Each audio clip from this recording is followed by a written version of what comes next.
Alright guys, this is a long play review for Grand Prix Simulator on the Amstrad CPC from Codemasters, the budget label, in 1987. Also programmed by the Oliver twins, of course famous for doing the Dizzy games for most of us retro gaming fans. And surprisingly, and much to my excitement, I actually got an email from Philip Oliver in the week asking me, well actually challenging me to do a long play of this game and get screenshots of each of the 14 tracks. I duly accepted the challenge, and here it is. And I've done it pretty much all in one day because he wanted this online really today. Oh, that's a nice loading screen.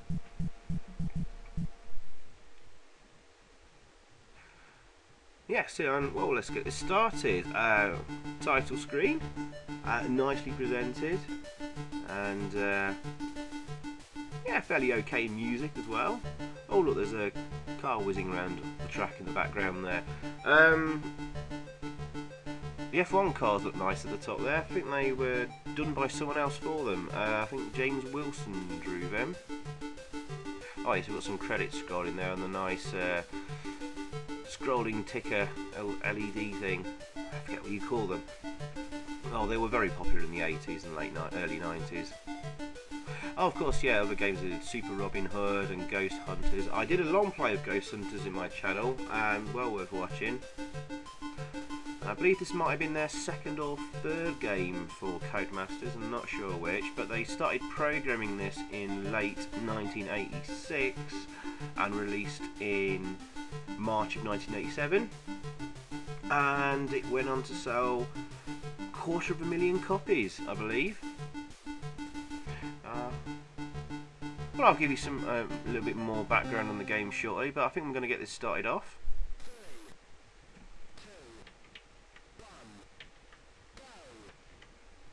Cool, some sample speech there, and here we go.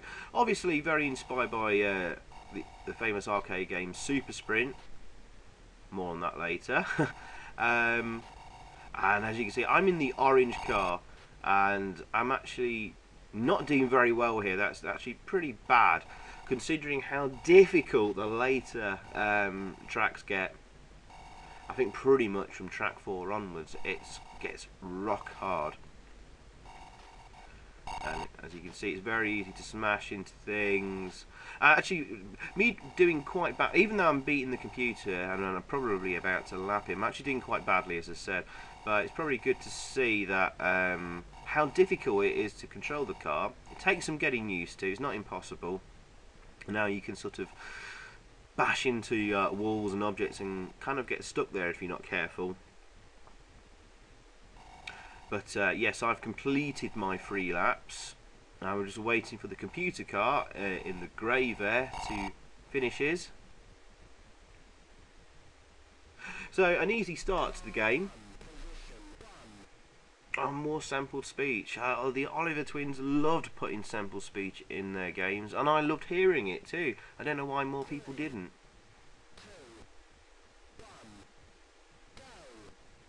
It's certainly very audible. You can actually hear the words it's saying.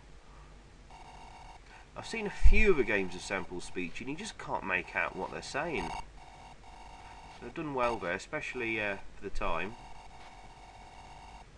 Oh yeah, some objects to pick up and that will all randomly appear. Oil cans, wheels, crash helmets and oil cans, as we saw there. They don't do anything to your car or give you any sort of speed boost or anything. It's purely for points, bonus points. But certainly like the design of the tracks. And we've got bridges we can drive under. There's oil slicks there, of course. Yes, be very careful of the oil slicks. And cool, that's track 2, or track B, it's done in alphabetical order. There's 14 tracks, so we're going to end up going up to track N.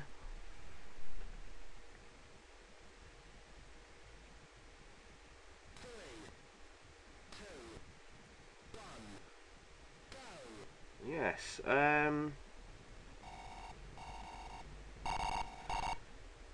what else to say? Actually, quite a bit actually. Obviously inspired by Super Sprint, very inspired by Super Sprint. So much so, Activision, who had the license at the time for the conversion to the home computers, actually I think tried to sue Codemasters, or at least sent a letter from their lawyers to them.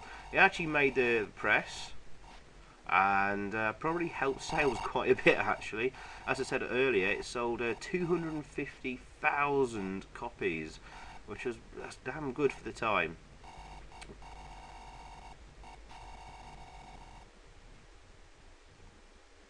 Now, as for the computer-controlled car, the AI, or artificial intelligence for it, in case you're wondering how these getting the car around the tracks, well, they actually recorded themselves playing it, and recorded all their inputs on one of their best laps.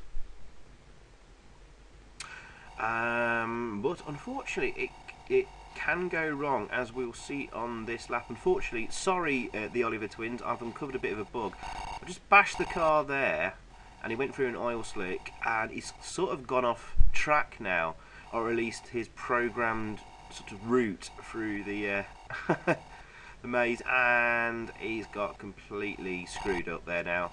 He doesn't know where he's going. He's just driving into things, which I'm very thankful for, because the computer starts getting really good from this track onwards.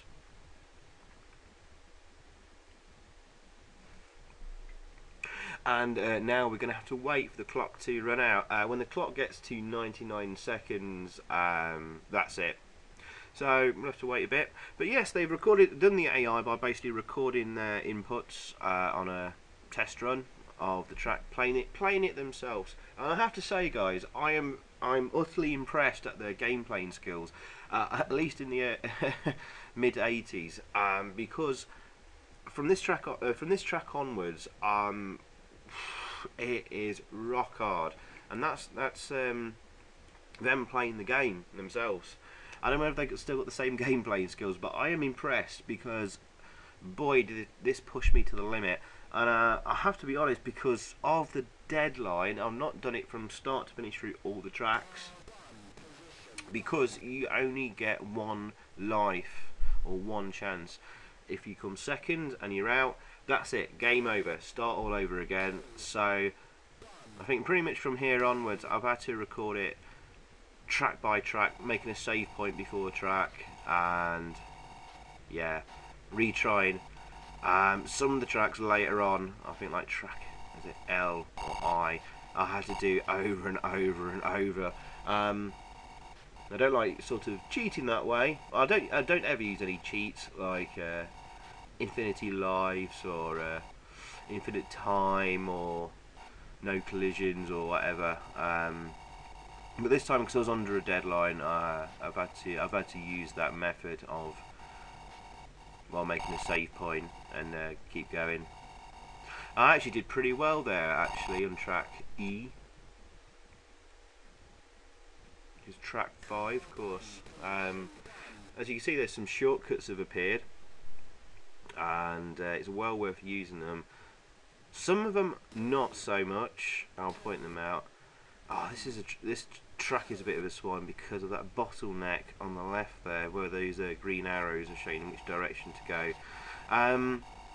As for trying to cheat anyway, by sort of like, I don't know, taking cheeky shortcuts or whatever, I believe there's like sort of invisible checkpoints put all along the track, so if you miss it and end up going through the or the end of the lap or whatever, it won't count until you go back and go through it. So no cheating. I did have a play to see if I could try and fool the computer, but no luck so far.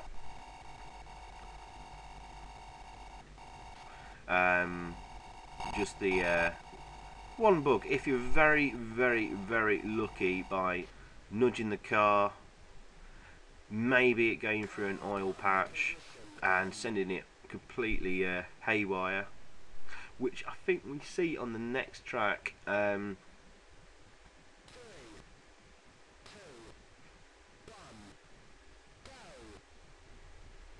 Yeah, I believe it's this track.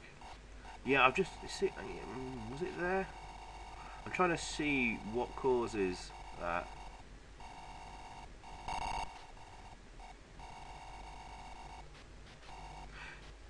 Yeah, he sort of... Yeah, there he goes. Look. And I'm losing concentration. I'm doing really badly there. Remember, I'm the orange car, guys. Sorry. I perhaps need to remind you a few times because you're not playing this. Of course, you're watching it. Yeah, he's got completely screwed up again. Not quite sure what set that off there. I'll have to rewatch again. So if you're very lucky, you might be able to get away with that and have the course to yourself. And yes, we're going to have to wait for the clock to get to 99 seconds. Yeah, sorry I found a bug there, the Oliver twins. Let's say something nice. Of course, yes, lots of games of Codemasters, lots of fantastic ones. Super Robin Hood, all the Dizzy games, of course. There's also Ghostbusters 2, which I loved a lot and gave a rave review on my channel. But in the early 90s, I believe they formed their own game studio, Blitz Games, and there are loads of games they brought out. But recently, I think in 2013, they started their new company, Radiant Games, who I believe should be releasing their first game, Sky Saga, very soon. And very awesome it looks too, actually, especially if you're a fan of sandbox games like Minecraft and Terraria, the latter of which I certainly am, and I see a lot of good similarities there in good ways. It looks absolutely gorgeous as well, so go on... I'll put some links in the description below to go to the Oliver Twins websites, and of course go and check out the Oliver Twins channel, their YouTube channel, sorry. They are doing at the moment lots of Let's Play videos of their old games, such as this one. They've done Dizzy, Super Robin Hood, and I'm sure there's plenty more to come, where they talk about and reminisce about the making the game. Lots of nice little stories, of course, and interesting information about the industry at the time and what they were doing and how it came to be. So yes, go and subscribe to their YouTube channel. Obviously there's a lot more to the Oliver Twins than the Dizzy games, of course, and we'd all like to see a new Dizzy game from them. Maybe that won't happen, but maybe in a few years, who knows. Right, track I. This track is a swine, as you can see. Lots of twists and turns. Watch the oil slick there. You go flying off and you can get stuck on walls. That's one of them. That is one further criticism, that you can sort of get stuck on walls and objects, and yeah, sometimes quite badly. But you can reverse and you can slowly turn away, but it just takes too long because the computer is too damn good. And it's a very, very close race there, and certainly in the next few tracks you've got to be near perfect getting around them.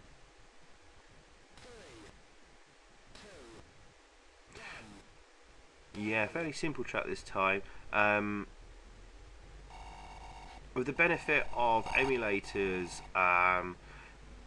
you can watch what the computer card does and see where they make mistakes. Like, they don't use a shortcut there, and they don't use it on the second lap, for example. So I know I've got a window of opportunity to get ahead on the first 2 laps and hopefully stay there. Yeah, he's not used the shortcut there, and because it's the same route every time for the computer car, you can use that to your advantage. But you wouldn't be able to back in the day unless you had like a multi-phase 2 or something, because like, as I said, it's one life, one go. If you're out, you are out. It's game over. Start all over again. But the benefit of emulators, you can play to your heart's content and replay levels and tracks and see where they make mistakes. I remember on this track, I'm sure the computer car makes a mistake right at the very end on the last, in the top right there. So if we just sort of roughly keep up with him and get around these horrible twists and turns, go slowly through the oil patch. Yeah, he got stuck there actually. It's given us an opportunity to catch up.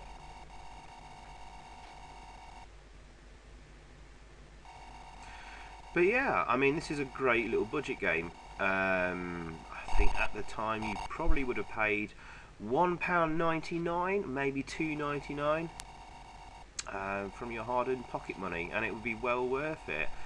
Pretty much all the Oliver Twins games are quality. Certainly for the Amstrad. And all the games I've tried on the Amstrad from the Oliver Twins, they always went the extra mile, which I really loved and appreciated, by putting sampled speech, you know, nice title screens,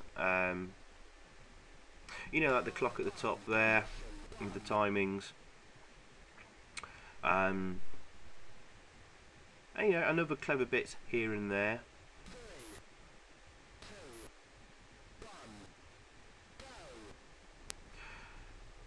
I'll come back to that, but this track, oh my god, whoever of the twins is playing the computer car here, wow, you've got to be absolutely perfect on this one. This one probably caused me the biggest headache. This is probably the hardest track out the lot. I've managed to get ahead there, probably not for long, but I mean, you've got to be so perfect. I can't believe I did this one actually. It's hard describing how difficult a game is, you know, unless you're playing it. And obviously you guys are watching this and thinking, oh, it looks maybe quite a little bit tough. No, this is really tough, because of course you can see the cars skid all over the place like they're on ice almost, and as you can see, that was very, very close. I hardly made a mistake there, or even a slight mistake, and it was neck and neck at the end there. Second to last track. I was going to say something about the Oliver Twins, and I just remembered what it was. Because I mentioned about all the games that I played on my Amstrad from the Oliver Twins. What I love about the Oliver Twins, and why I'm a big fan of them, is that their main machine at the time for programming games on and developing them or whatever was the Amstrad CPC, and obviously they were big fans of it. Oh, apologies for the video jump in there. I think something was trying to access my hard drive. Some program started up in it while I was recording. I'm not going back to re-record. Oh, there's another jump. But yeah, all their games like this one, the Dizzy games and stuff, were all coded and produced and developed on an Amstrad CPC, and that makes me very happy, because you know what a huge fan I am of the Amstrad, of course. And it's nice to hear about the Amstrad not being the third best machine, or the machine that comes third after the Commodore 64 and Spectrum. For once, the Amstrad came first. So, thank you, the Oliver Twins. Thank you. Okay, this is the final lap. Take your time, try and use those little shortcuts. They're very difficult, and just roughly keep up the car. He screws up right at the end, and he'll give you an opportunity to overtake. Yeah, he gets stuck there, and he messes up the turn there. Oh, there's the Stigs. But anyway, that's it. We have completed Grand Prix Simulator.